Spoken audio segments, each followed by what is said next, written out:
A baseball player posted some interesting photographs a few years back, showing what appears to be a large bipedal creature. The images were captured on the man's deer cam, and upon reviewing them he couldn't understand what it had captured. He turned to the internet and asked whether they could provide some more information on what the camera had detected. The baseball player was Geordie Mercer, and he detailed that the creature in question had been seen on his property for a few days in a row. This was on the 18th and 19th of November. He explained that the cameras were set up in order to track some wild deer throughout the area, but on this occasion it captured something much bigger. He posted the photographs to social media and asked if anyone knew what this thing was. Some suggested that he was just messing around and making fun of people who do believe in Bigfoot, while others said that he was genuinely interested in what this thing could have been. As with any photo that has a mysterious creature in it, people are quick to share their opinions, with one commenter saying that it looks interesting, and that this matches the typical description of a creature that's now been given the name of Bigfoot. Others suggested that it may have been something like a man in a hunter costume, and that he just so happened to walk past the camera a few times, although that doesn't explain why they would have been on the property for several days running. As of right now, the photograph is used by believers as proof that America is inhabited by a large unknown humanoid. Interestingly, for hundreds of years humans have allegedly been encountering this creature, and one archaeological team actually had a run-in with one of these humanoids. One of the most interesting sightings of the skunk ape, which is said to have a relatively similar description to a Bigfoot, was recorded back in February and March of 1971, and is seen today as one of the greatest pieces of research done into the Sasquatch-like creature. Back on the 27th of February 1971, electronics engineer Homer C. Buzz Osborne led a small group of friends and colleagues on an amateur archaeological expedition to investigate what he had believed to have been ancient Native American ruins found deep within the Florida Everglades, located in Broward County, Florida. According to the archaeological team, Homer Osborne was excited to get out to the location, though incredibly nervous that another group of archaeologists might beat him to the location, and so rather than going through the correct channels, led his private team of amateur archaeologists to the location during their free time. Although it's typically highly advised that amateurs do not attempt to dig up locations without the aid of an expert, to prevent any destruction to important historical sites or loss of archaeological context, Homer Osborne was enough of an expert to get the job done. Osborne's credentials include him being a member of the board of the Miami Museum of Sciences and a past president of the Peninsula Archaeological Society, a group of archaeologists who investigated places of interest across the state of Florida and its nearby islands.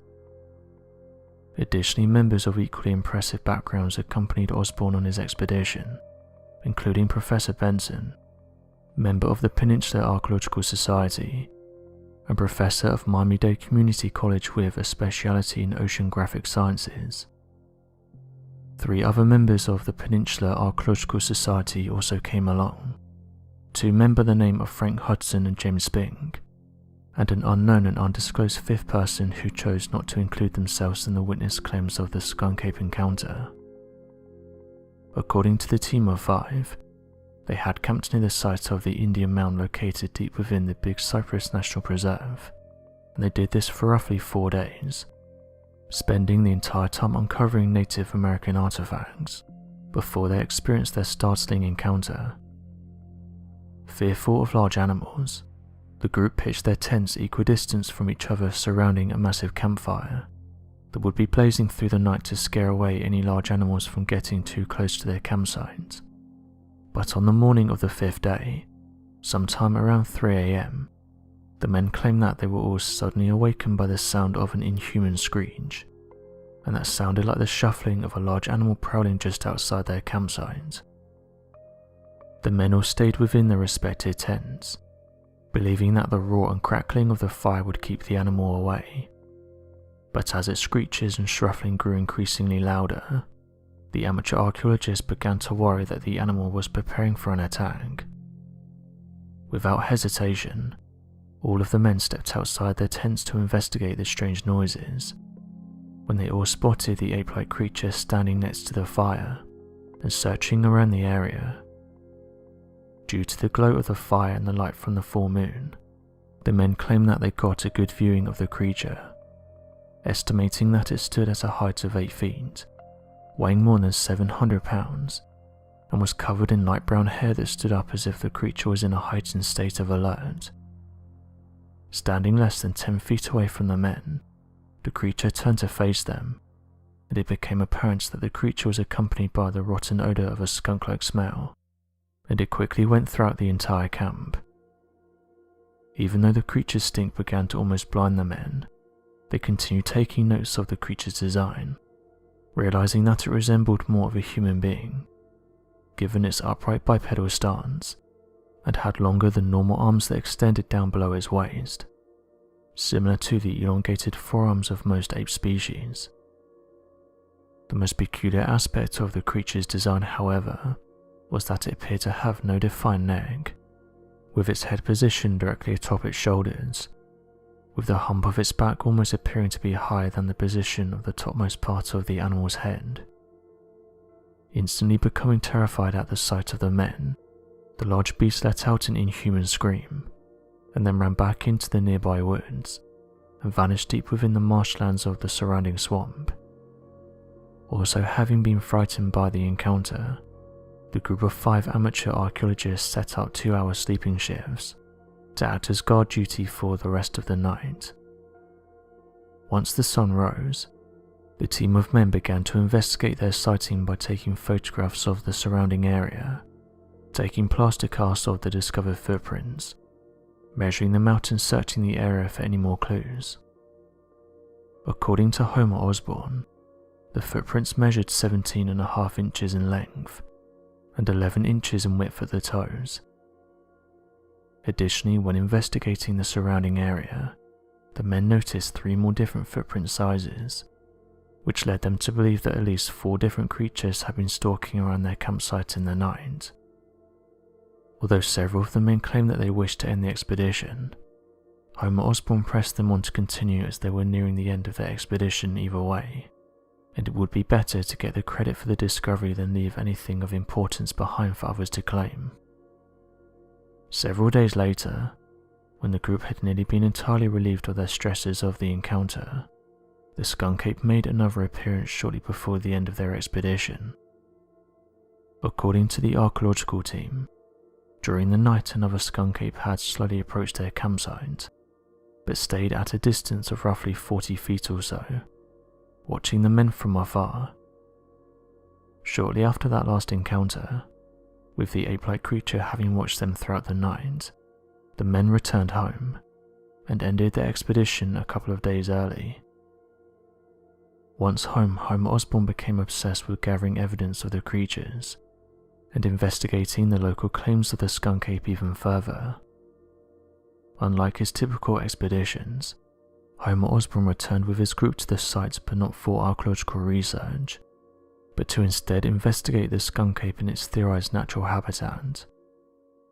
Throughout the journey back to the expedition site, the group claimed to have experienced another 6 sightings and encounters with the creatures, the first having been another nighttime encounter with the creature standing outside their campsite, watching from afar. The encounter after that occurred during the day, with the men claiming that they could see the creature watching them from behind several drooping tree branches, and always trying to stay slightly out of view. Their final encounter with the creature grew more daring, with the men claiming that the creature ran past them in shallow waters during the middle of the day, seemingly becoming more playful and comfortable with the amateur team of archaeologists. Oddly enough, the men all remarked that their sightings of the creatures only took place surrounding ancient Native American burial mounds, and appeared to have become more active only after the men excavated the nearby areas. Towards the end of their investigations into the skunk ape, Homer Osborne and his team would talk with the local news agencies and provide the following quote on the existence of the creature. There were 5 of us at the time, and for years we'd hear rumours about some kind of ape man running loose in the swamps. I never paid much attention to the rumours, but I believed them after seeing that critter last spring. Since their spring sightings, the men have been unable to locate any more of the skunk ape creatures, but remark that they collectively experienced a total of 8 encounters with the creature before the end of their expeditions. Researchers have said that Homo sapiens have first appeared around 200,000 years ago, but notes that out of those 200,000 years, only 195,500 have been documented, meaning that roughly 97% of our history has been lost and is undocumented. Many events have happened in this time, and there's likely dozens of civilizations that have come and gone since then. Due to no evidence being left behind, we will never know about these civilizations and the impact that they had on our ancestors. Some researchers have said that some of these civilizations left behind symbols, drawings and markings, and that this can be used to help us better understand what they were doing during this time. Some archaeologists though have discovered things that don't quite fit into our known history, and one of these is a strange drawing that was discovered in a cave in Japan. The British Exploring Society was one of the first social media accounts to share this, with them asking their followers what they made of it. Since then, various social media accounts have gone on to share it, leading many to point out the obvious that this drawing looks like it's depicting an advanced aircraft. Drawings similar to this have been found all across the world, including places like ancient Egypt, where some have said that it's odd that different civilizations have drawn the same thing. One of the issues with these types of discoveries is that they're usually isolated, with those who found them saying that nothing else was close by. This makes it hard to track down what time period the drawing was made in, and what the individual was trying to depict. Regardless, there's groups of people that think these drawings are depicting mysterious flying aircrafts, with believers saying that it doesn't match anything else during those time periods, saying that planes and other aerial crafts weren't around during these times. Oddly enough, pretty much all cultures detail these strange objects, from the ancient Egyptians, Indians and the Mayans, with ancient Indians calling these objects vimanas, and interestingly many of these strange looking objects can be seen in ancient paintings and carvings. Japan is no stranger to mysterious crafts, and one of their most well-known stories involving a strange craft is that of the Osorobune. According to the limited information that's been provided about the event, Osorobune refers to an incident in 1803, when an attractive young woman arrived on the coast of Japan, and she was inside an unusual technologically advanced boat. The local fishermen tried to investigate what was going on, but couldn't communicate with her as she was talking another language. Not knowing what to do with her, they took her back to the sea and let her go in her boat. According to some local legends, the woman was someone from a distant land, noting that something was different about her. Some legends also tell of a mysterious box that the woman held in her hands. The story gives 3 different historical references about the legend. All 3 references are from the early 1800s, and they give different but somewhat similar accounts of the incident. The story also mentions a number of investigations, and all of the investigations drift towards different results. One of the most recent investigations was conducted by Dr. Kazu Tanaka from Gifu University in Tokyo. According to him, the legends about Osorobune don't give any details about the movement of the boat, but did note that it hovered motionless on the water. Another strange discovery was made by Dr. Bargart and his team, with them saying that while exploring an ancient cave system in India, they found something that resembled an alien, and suggested that the cave painting could be over 10,000 years old. He even went on to say that he liked NASA and the Indian Space Research Organization's opinion on the discovery. Some theorists have suggested that going back thousands of years ago, advanced ancient civilizations flourished, and not only this but also that they left behind evidence. For example, some point to the ancient stone figure found in the middle of a number of ancient Mayan ruins down in Guatemala. These feature an almost perfect recreation of a modern-day astronaut carved in stone.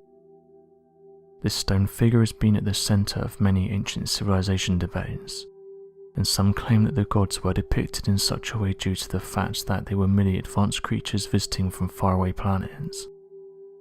The paintings can also be found in a cave close to central India.